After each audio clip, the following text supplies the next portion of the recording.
Hi everyone, I'm Veeni Lagar. Welcome back to my channel. I hope you all are doing well. I hope your study is going well. हम देख रहे थे chemistry of natural product और biomolecules chapter, जहाँ पे हमने enzyme को complete करा है, विटामिन्स को कंप्लीट किया है, हमने न्यूक्लिक एसिड को भी कंप्लीट किया है। यहाँ पे जो है nucleic acid C S I net G set वाले जो पोर्शन में एक्स्ट्रा चीज़ें थी वो भी हमने कंप्लीट करी है। आज के इस वीडियो लेक्चर के अंदर हम डिस्कस करेंगे हार्मोन्स को, which is in twelfth science का syllabus plus C S I NET और जी सेट के अंदर हार्मोन में से आपको स्टीरॉयड जो है वो इंक्लूडेड है। तो हार्मोन्स का ही पार्ट है स्टीरॉयड, तो वो भी हम साथ ही साथ इसी लेक्चर के अंदर डिस्कस कर लेंगे। So without any further delay let's begin. Hormone सबसे पहले तो होते क्या हैं? तो हार्मोन्स जो है वो हमारे बॉडी के अंदर सेक्रेट होते हैं। जैसे कि हम विटामिन्स की पिल्स बाहर से लेते हैं, ठीक है, हमें विटामिन्स की जो टैबलेट होती है वो बाहर से लेनी पड़ती है, लेकिन हार्मोन्स जो है वो हमारे बॉडी के अंदर ही प्रोड्यूस होते हैं। तो सबसे पहले तो इंटरसेल्युलर मैसेंजर्स है, यानी कि कुछ पर्टिकुलर बायोलॉजिकल फंक्शंस को वो कैरी फॉरवर्ड करते हैं और इंटरसेल्युलर यानी कि बॉडी के अंदर वो सेक्रेट होंगे। Produce by endocrine gland in the body, यानी कौन सी ग्लैंड में प्रोड्यूस होगा? तो एंडोसिन या फिर एंडोक्रिन, दोनों इस तरीके से प्रोनाउंस है। तो इस ग्लैंड के अंदर हॉर्मोन्स जो है वो सेक्रेट होते हैं। They help to maintain the balance of biological activities in the body, यानी कि बायोलॉजिकल एक्टिविटी को मेंटेन करने का काम हॉर्मोन्स करेंगे, ठीक है। आपने देखा होगा कि थायराइड जो पेशेंट होते हैं उनमें आयोडीन की ज़्यादा या फिर कमी की वजह से उनको थायरोक्सिन और ये सारे जो डिसीज़ होते हैं वो होते हैं। तो कुछ हार्मोन्स के इम्बैलेंस से हमारी बॉडी के अंदर हमें कुछ डिसीज़ देखने को मिलते हैं। तो मेजर पार्ट है हार्मोन्स का हमारी बॉडी में, तो वो डिस्कस करेंगे। सबसे पहले तो chemical nature of the hormone. तो हार्मोन जो है वो 3 टाइप में हम इसे डिवाइड कर सकते हैं केमिकली। सबसे पहले तो स्टीरॉइड्स है। तो स्टीरॉइड के एग्जाम्पल नंबर 1 और 2 आप यहाँ पे देख सकते हो, एस्ट्रोजन एंड एंडोर्जन। तो ये जो दोनों हैं वो स्टीरॉइड का एग्जाम्पल है। पॉलीपेप्टाइड हार्मोन्स जो होंगे उसका एग्जाम्पल 1 है इंसुलिन एंड एग्जाम्पल 2 है एंडोर्फिन, ठीक है। एंडोर्फिन हम सभी को पता है कि जब हम एक्सरसाइज करते हैं, जब हम फिजिकल एक्टिविटीज़ करते हैं, तब एंडोर्फिन्स जो है वो रिलीज़ होता है, ठीक है। और इंसुलिन के जो इंजेक्शन है वो आपको पता होगा कि हाई ब्लड प्रेशर और शुगर लेवल और इन सब के लिए इंसुलिन के जो इंजेक्शन है वो कई पेशेंट को दिए जाते हैं। तो insulin is a type of polypeptide hormone, ठीक है। एमिनो एसिड डेरिवेटिव्स हार्मोन्स की बात करें तो एपिनेफ्रिन और नॉरपाइनेफ्रिन, तो ये जो दोनों हैं वो आपके एमिनो एसिड डेरिवेटिव के एग्जाम्पल होंगे। तो ये 3 टाइप थे। केमिकल नेचर के अकॉर्डिंग हम हार्मोन्स को 3 टाइप्स में इस तरीके से डिवाइड कर सकते हैं, और इन तीनों के एग्जाम्पल आप इस तरीके से लिख सकते हो अगर आपकी लिखने की एग्ज़ाम हो। अदरवाइज आपको एमसीक्यू में पूछा जा सकता है कि मान लीजिए कि इंसुलिन जो है वो किस टाइप के हार्मोन है, तो आपको लिखना पड़ेगा कि पॉलीपेप्टाइड, ठीक है, आपको टिक करना पड़ेगा कि पॉलीपेप्टाइड। एपिनेफ्रिन जो है वो किस टाइप का हार्मोन है, तो एमिनो एसिड डेरिवेटिव हार्मोन है। तो इस तरीके से आपको मल्टीपल चॉइस क्वेश्चन में क्वेश्चन पूछा जा सकता है। हॉर्मोन्स यहाँ पे मैंने लिख के दिखाए हैं कुछ जो ट्वेल्थ साइंस की बुक में इतने हॉर्मोन्स जो है वो मेंशन थे। पूरा पैराग्राफ है, तो वहाँ से मैंने इस तरीके से इस चीज़ को बाइफरकेट करके आपको इजी वे में समझ में आए इसीलिए टेबल फॉर्म में दिया है। कुछ हॉर्मोन्स है और उसके फंक्शन है जो हमारी बॉडी में फंक्शन होते हैं, तो वो हम देखेंगे। सबसे पहले जैसे हमने देखा कि इंसुलिन, तो इंसुलिन क्या करेगा? Keeping the blood glucose level with in the narrow limit, यानी कि ग्लूकोज की जो मात्रा होती है, ब्लड शुगर लेवल की जो मात्रा होती है वो एक रेंज में हो तभी हमारी बॉडी अच्छे से वर्क कर सकती है। अदरवाइज ब्लड शुगर लेवल बढ़ जाता है, कम हो जाता है, तो हमें प्रॉब्लम हो सकती है।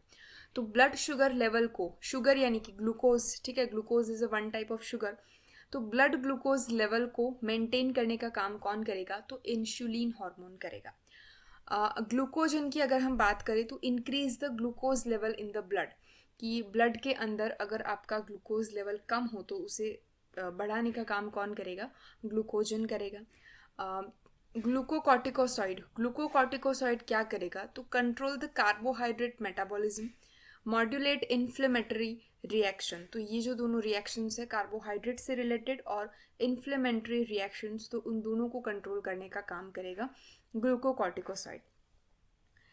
मिनरलोकॉर्टिकोसाइड क्या करेगा? Control the level of exertion of water and salt by the kidney. Kidney के थ्रू जो वाटर और सॉल्ट दोनों प्रोड्यूस होते हैं, तो उसका लेवल कंट्रोल करने के लिए यूजफुल होता है मिनरलोकॉर्टिकोसाइड। यहाँ पे आप देख सकते हो मिनरल्स, ठीक है। आपने सुना होगा कि पानी में इतने मिनरल्स होने चाहिए, उतने मिनरल्स होने चाहिए, टाइप्स ऑफ थिंग। तो ये आप इस तरीके से रिलेट कर सकते हो कि किडनी के अंदर सॉल्ट और पानी का जो लेवल है उसे कंट्रोल करने का काम करेगा मिनरलोकॉर्टिकोसाइड। लास्ट जो है वो है प्रोजेस्टेरॉन। प्रोजेस्टेरॉन जो है वो प्रिपेयरिंग द यूरेटस for implementation of fertilised egg, जो वुमेन में देखने को मिलेगा। तो उसके लिए हार्मोन प्रोजेस्टेरॉन हार्मोन्स जो है वो यूज़फुल है। तो ये कुछ हार्मोन्स थे, उसके फंक्शन है। आपको इस तरीके से मल्टीपल चॉइस में पूछा जा सकता है कि इंसुलिन को आप जोड़िए। मान लीजिए कि इसे यहाँ पे लिख के दिखाया गया हो, तो आपको यहाँ पे इस तरीके से जोड़ना हो सकता है, ठीक है। तो जोड़ने वाले, जोड़ मिलाए वाले क्वेश्चन जो है वो नेट में अक्सर पूछे जाते हैं, ऑलमोस्ट 4 मार्क के क्वेश्चन के अंदर। तो आपको आई होप ये चीज़ें यहाँ से बेटर वे में समझ में आई होगी। अगर आप पूरे पैराग्राफ में से चीज़ों को याद नहीं रख सकते तो आप इस तरीके से इसको बाइफरगेट कर दीजिए, आपको इजीली समझ में आ जाएगा। नेक्स्ट मूव करेंगे हार्मोन्स के अंदर स्टीरॉइड्स के ऊपर, ठीक है। तो स्टीरॉइड्स जो है वो नेट जीसेट और एमएससी लेवल के ऊपर आपको देखने को मिलेगा। एमएससी में आपके कुछ स्टीरॉइड्स हैं, फॉर एग्जांपल कोलेस्टेरॉल है। तो उस टाइप के स्टीरॉइड जो है उसका नॉमेनक्लेचर, किस तरीके से उसका नॉमेनक्लेचर हुआ, वो सारी पूरी थियोरी दी रहेगी, जिसका हमें काम एमसीक्यू बेस में नहीं है।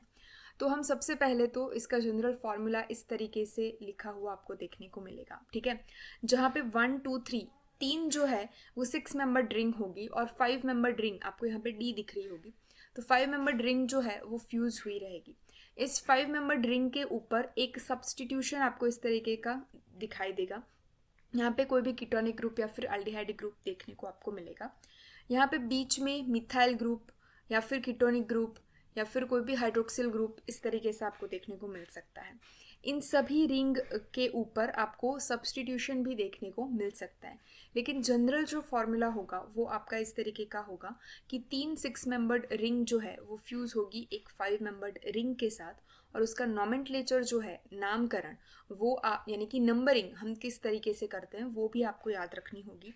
हम यहाँ से यानी कि ए रिंग में यहाँ से नंबर 1 देते हैं और इस तरीके से घूमते हैं 1 2 3 4 5 नंबर इस बीच वाले कार्बन को देंगे। अभी हम ऊपर नहीं जाएंगे, हम नेक्स्ट रिंग पे मूव करेंगे विच इज 6 7 देन 8। अभी हम मूव करेंगे ऊपर की रिंग पे 9 10, ठीक है।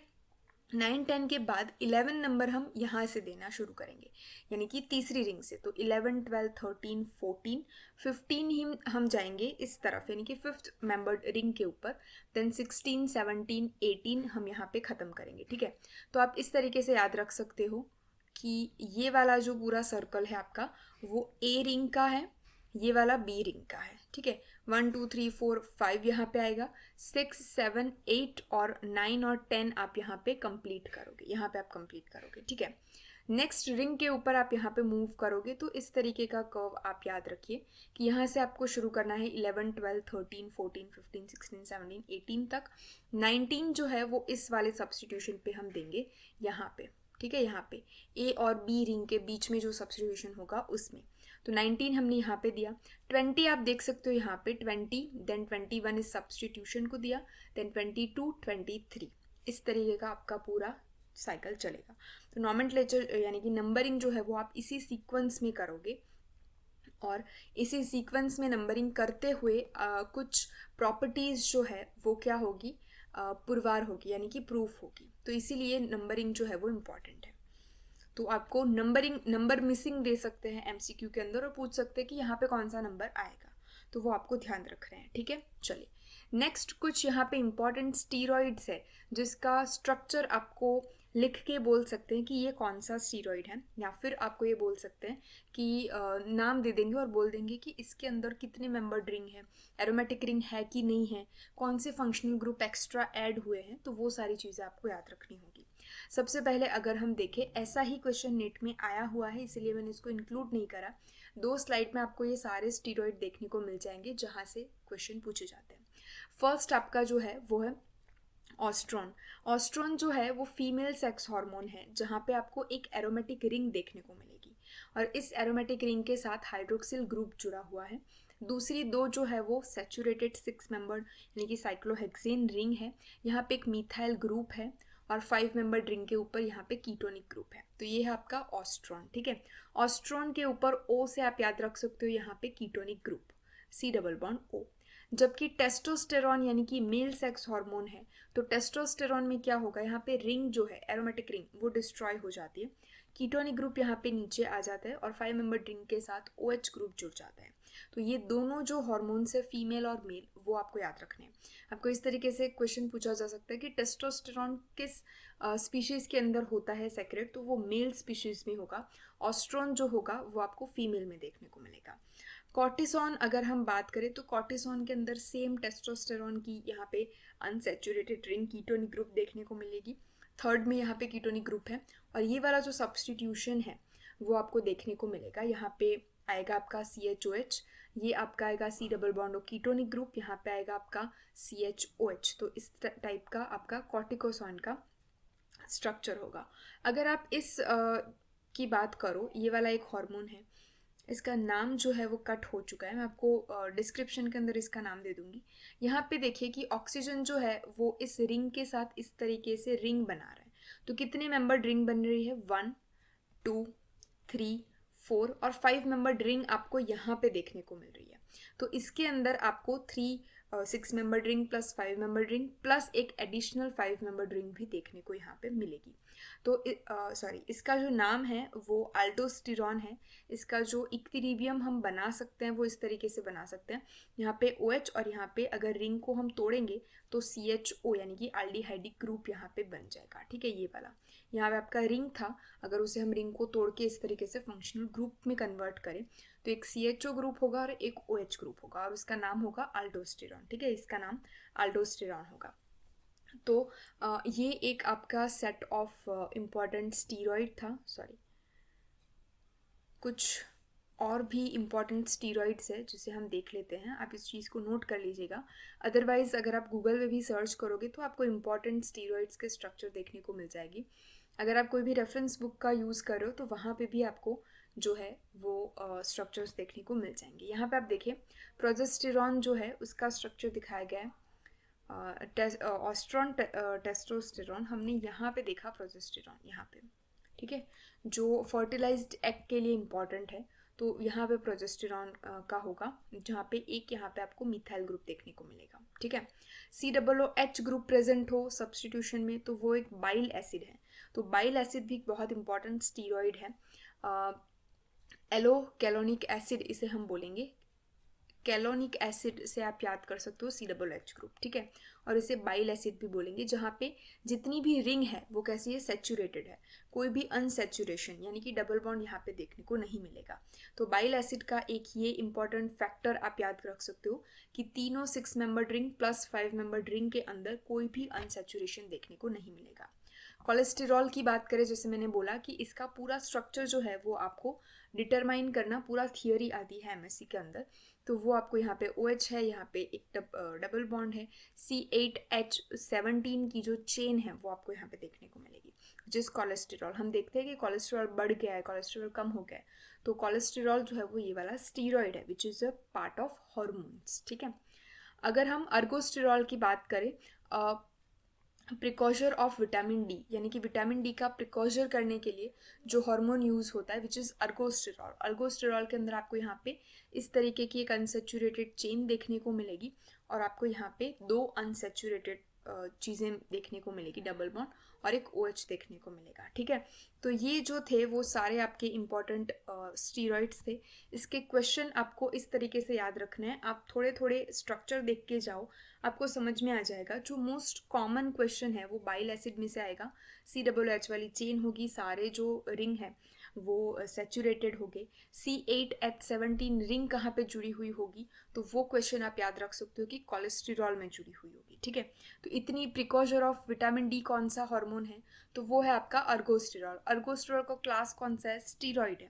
हार्मोन्स के अंदर कौन से क्लास में आएगा, तो स्टीरॉइड में आएगा, ठीक है। तो मोस्ट कॉमन क्वेश्चन जो है वो इसी पोर्शन में से पूछे जाते हैं, इसीलिए मैंने आपको यहाँ पे दिखा दिया, ठीक है। अगर जनरलाइज करें तो हार्मोन और उसके फंक्शन लेवल के क्वेश्चन भी आपको बीएससी या फिर एमएससी में पूछे जा सकते हैं। सो आई होप आपको ये चीज़ें समझ में आई होगी। Thank you so much for watching. Next video lecture के अंदर हम डिस्कस कर रहे होंगे फैटी एसिड को। और अगर आपके कोई भी डाउट हो, कोई भी कन्फ्यूजन हो, आप प्लीज़ कमेंट सेक्शन में लिखिएगा। हमने एक वीडियो अपलोड करा है IR स्पेक्ट्रा इंटरप्रिटेशन से related, which is a requested video from a student. तो अगर आपको कोई भी ऐसा टॉपिक जो समझ नहीं आ रहा है, आप किसी भी वीडियो के अंडर कमेंट में उस टॉपिक को लिख दीजिएगा। We will definitely make a video on it. So मिलेंगे एक नेक्स्ट वीडियो के साथ। Till then stay happy, stay positive.